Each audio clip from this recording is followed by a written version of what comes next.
Well, I grew up playing piano from when I was very, very young. So 3, 4 years old, there was a piano in the house, and I just gravitated towards it. And taught myself songs, learned by ear. I couldn't read music. And then I started writing songs when I was very young, like 7, 8, 9 years old. Stupid songs, you know. And then for real, I started writing good songs, you know, as a teenager, when I was 15, 16. And I was always making theater. So the songwriting was very private. I wasn't ever in a band as a teenager. I didn't really have any friends who wrote songs who I shared that with, but I was in every play and musical and putting on plays in the backyard with my friend and just always making theater and always in school making theater and watching a lot of MTV. And it's funny because when people ask me about music and theater and what I think the difference is, I think when I was a kid I didn't see much difference. You know, music and theater kind of were always happening in the same place at the same time. And there was no theater that I was a part of that didn't have music somehow involved.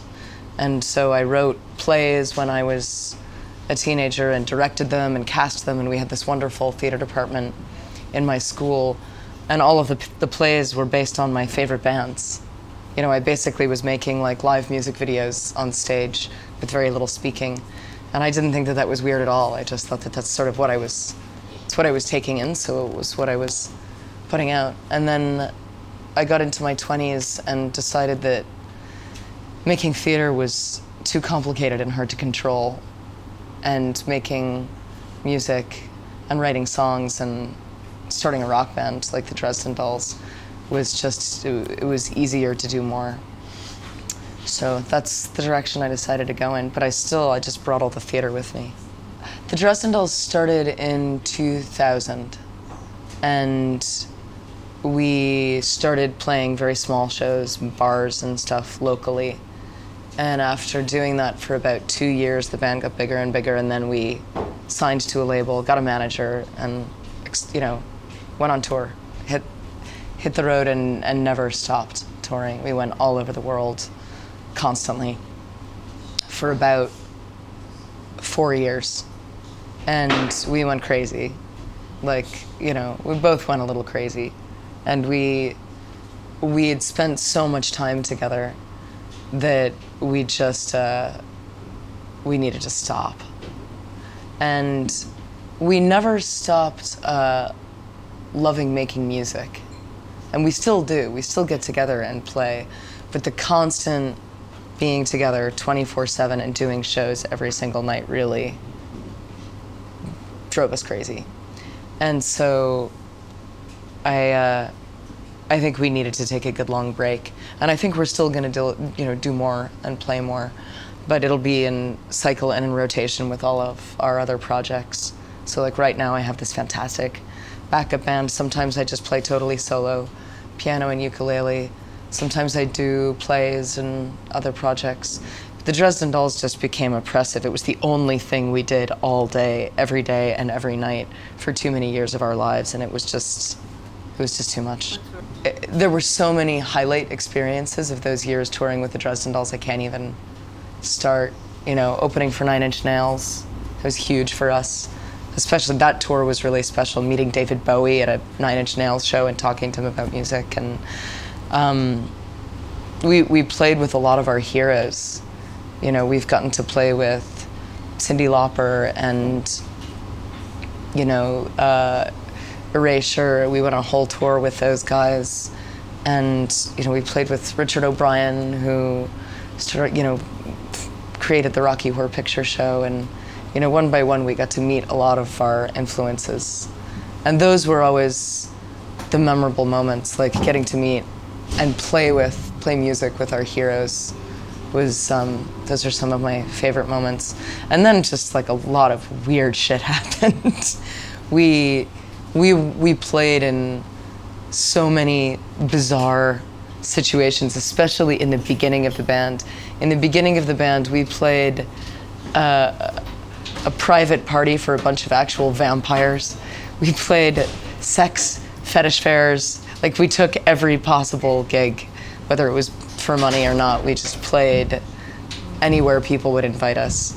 And then actually things got a little less interesting when we were in total control of the shows and weren't just, you know, going wherever. But we played in Japan, and we played all over Australia, and we played in remote, weird parts of Europe. And you know, one of the hardest things about being in a band like that and traveling all the time is that you go to all these destinations and then you're stuck in the basement because you're working so hard you don't actually have time to soak in your environment. And I think that's part of what drove us a little crazy, was the constant traveling and performing, but not actually ever stopping and being able to take in any of the actual information of where we were and what was around us. And I think that's something that drives a lot of touring bands really crazy, is they just can't, they're moving so fast, they can't actually soak in their environments. And that after a few years of doing that, you go a little cuckoo. When Brian and I first took a break, I had a solo album ready. I had written a bunch of songs that didn't sound like they were necessarily Dresden Doll songs. They were quieter piano songs, a lot of them. And that album transformed into Who Killed Amanda Palmer, which was my first solo album. And I say it transformed because it was originally supposed to just be a simple piano record. And then Ben Folds asked if he could produce it, and it exploded into a much louder rock record because he got involved and played a lot of instruments on it. And then after that, that was the last record I made with the label. And I didn't like being on the label, so I got off. And this record that we're touring on is my first real big independent release. And so meanwhile, I was also kind of trying to learn how to run a business, which took a lot of time and energy and hiring and firing staff and figuring out how to do it by myself because I was tired of trying to trust other people to make the right decisions for me. I found all of these guys mostly, well, and also there's the original drummer on the record, Michael McQuilkin, isn't with us. He left to go pursue more theater. But Jarek Bischoff, the bassist, came straight from Jason Webley, my songwriter friend, who I think has played here. And Jarek used to be the touring bassist in Jason's band, and he came recommended. And Chad, who's playing guitar and synthesizer tonight, came through Michael, the original drummer, who also used to be Jason's drummer. So I basically stole Jason Webley's band and took them on the road with me. And Thor Harris, who's the drummer now, I knew from Swans. And Swans were one of my absolute favorite bands when I was a teenager. And Thor joined them as a drummer, 10 or so years ago. And that's how I got to know him, because Swans came and played shows in Boston and our bands played together. Technically, this is the tour that's supposed to be supporting Theater is Evil. So the majority of the songs are from that record, but also Dresden Dolls, also some covers, also some of my other solo songs. It's a little bit of everything. My favorite part is, my favorite part of the show is when Chad Rains gets to do what he wants. It's a surprise. I think theater, in so many ways, is trapped. You know, trapped on the stage and trapped in the academic world of what people think theater has to be and is supposed to be, and I think theater is so much more interesting than most people make it. I think punk is a state of mind. I think punk as a musical genre is totally, you know, I don't want to say that it's dead, but it's obviously so no longer what it used to be. So I know, like, hip-hop spoken word artists that are more punk than a lot of bands that are calling themselves punk, if you know what I mean. It's an attitude. It's an attitude of picking up an instrument, not having to be perfect, having a passionate message, and just getting up and doing it and giving no fuck what anybody else thinks. That, to me, is punk. And there's still people doing it all over the place. Death is punk. Death is the ultimate statement of punk rock, and we all get to do it. Everyone gets their one little moment of punk rock when they when they cease to be alive. I don't know. Chad, do you have any thoughts about death? Awesome. It's awesome. We don't know. We haven't done it yet. Yeah, we just haven't done it yet. We're all very excited to do it at some point. Gita just got mugged. What the fuck? That sucks. Our friend just got mugged in Berlin. Buddy? That's pretty punk rock. That's pretty punk rock. Getting, well, I guess it depends how you get mugged. You know, for real, did you read Laurie Anderson's piece of writing that she did in Rolling Stone after Lou Reed died last week? I think she nailed it. I mean, death is, it's like we spend our whole lives figuring out how to die well. And, you know, I don't think you can ever, unless you're totally enlightened, it's very hard to totally conquer your fear of death. But I've had a lot of people die recently in my life. Young people, old people, everything in between. And I look at that and I'm like, you just never know. It makes you, you know, it definitely makes you feel more vital when you realize how crazy and finite all of this is. And, you know, I spend a lot of time thinking about very, very deliberately not wanting to fear death. It makes you generally happier. I can recommend it. Spend a little time every day thinking about death. My own personal anxiety, I mean, everyone has their own brand of anxiety. The anxiety I grew up with, like, I feel like everyone has the anxiety they're gifted as a child. Like, you know, it comes from your parents, it comes from your environment, and it's like, here, this is like your particular package of bullshit to deal with. Have fun, and then you spend the rest of your life coping with whatever particular package you're handed. And my particular anxieties were around, you know, needing and wanting love and attention, and the neurosis around not wanting to be perceived that way. And the giant dance I've had to do all my life between like wanting to perform and wanting attention, but also really desperately wanting to be seen and wanting to be real about it and authentic about it. So most of my deep anxieties are right in that area. And like, that's generally like, if someone wants to really like punch me in the vagina, that's where they'll insult me. That's the one that'll get me usually. Well, I'm 37 and I'm watching my body very slowly start to decay. I'm like feeling the first like creeping signs of age like really starting to hit me, which is fascinating, speaking of death.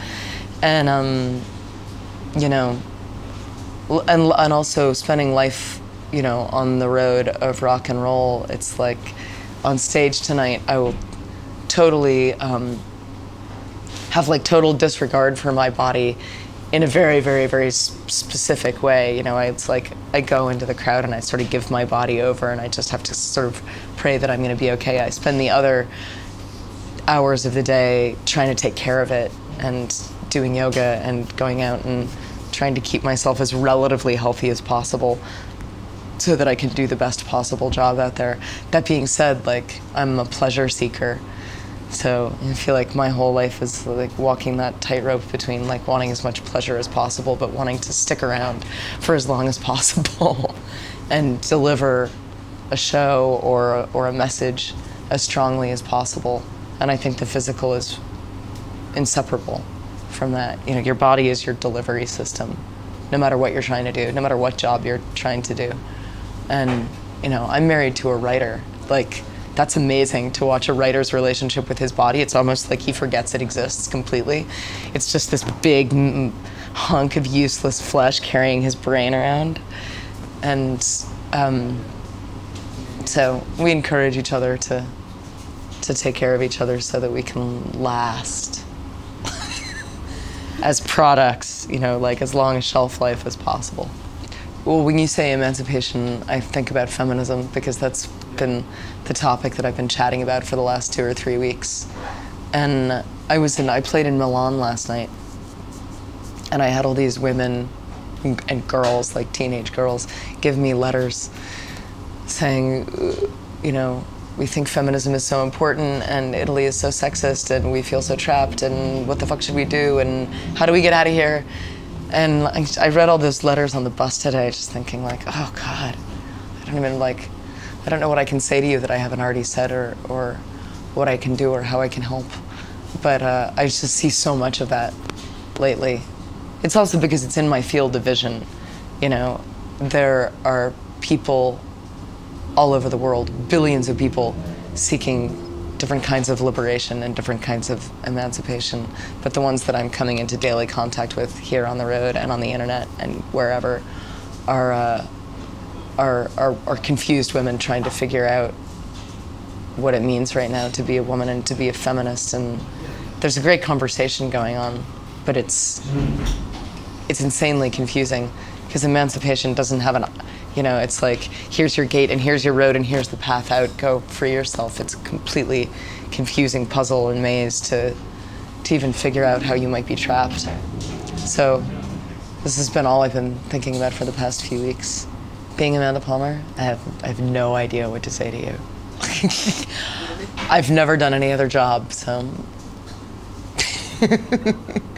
You know, if I had to pick a job, and I got to switch or trade and be you or like be this 8-year-old kid on his phone or be one of the bartenders, I would choose to stay here.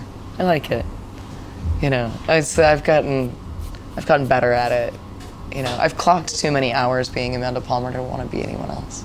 Well, this tour is the second to last tour of the entire year and a half that we've been touring Theatre is Evil. We have a day off tomorrow in Budapest.